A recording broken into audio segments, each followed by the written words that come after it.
mountains. Moving mountains.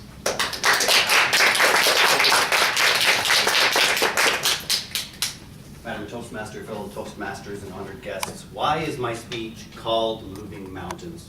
Let me explain. It has to do with something Confucius said in his eternal wisdom.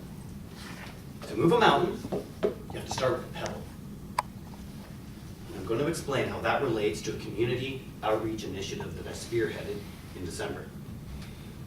Now, unlike a lot of people, I like to give. I like to help people in need. Is there a general consensus? Everybody here likes to give and help? You know, yeah, sure. I enjoy doing it. But I was finding something unfulfilling about donating online or sending a check off in the mail.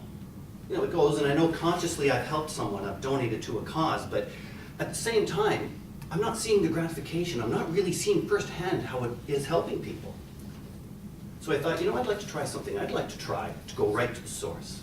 I'd like to help people directly. I'd like to see how my work and how my efforts pay off.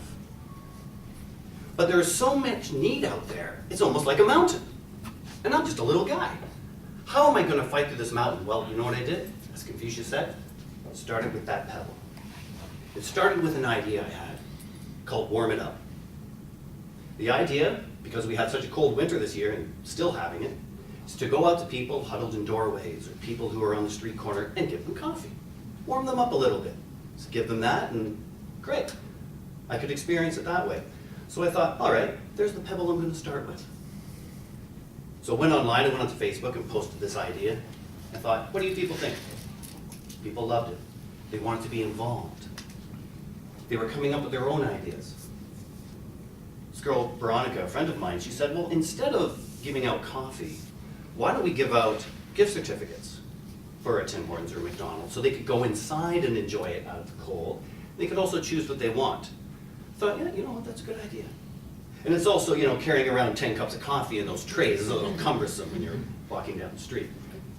Someone else named Christine, she said, well, I live in a small town. We don't really have a visible homeless population. So what I'm going to do is I'm going to donate some gloves and some scarves, some hats, to this tree of giving that was in one of the local public schools. From there, those gifts would go to a local women's shelter that was in desperate need of supplies. Perfect. It was growing. Pebbles are starting to come off the mountain a little bit. Okay, good. Let's try to go public with this and see what we can do. Facebook event. I decided December 18th. That's a good day to do it. So I set it up, invited all my friends.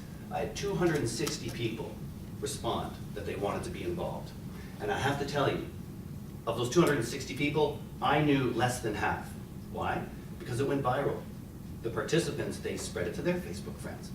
People from all over North America wanted to, on December 18th, go out and help. Thought it was great.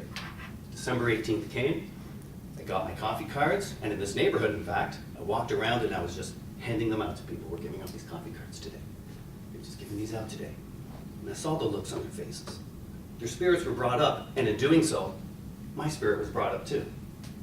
And you know what else helped? The knowledge that not only I was doing this, but there were people all over North America doing the exact same thing at the exact same time.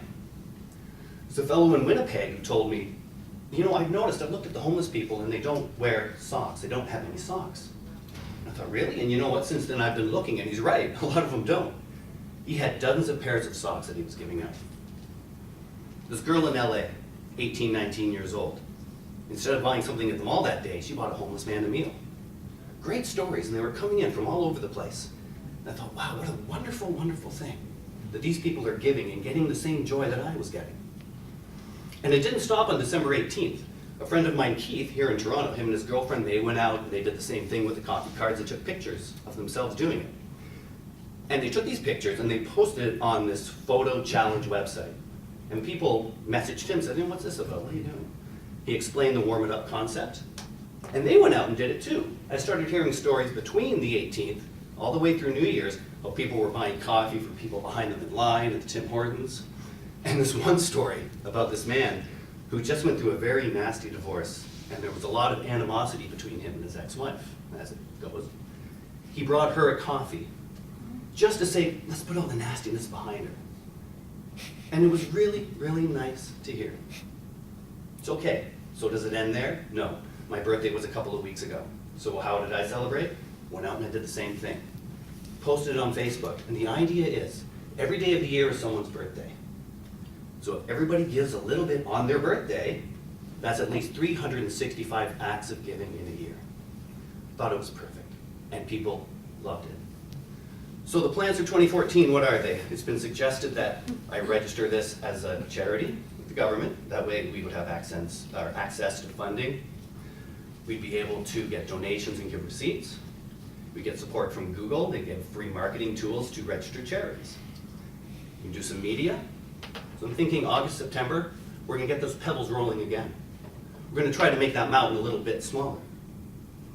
So if there's any takeaway that I'd like you to have from this, is that if you wanna do something, and you feel it, and you see that mountain ahead of you, and it seems insurmountable, start with that pebble. Because that mountain's gonna get smaller and smaller until it collapses, and then you've won. Thank you.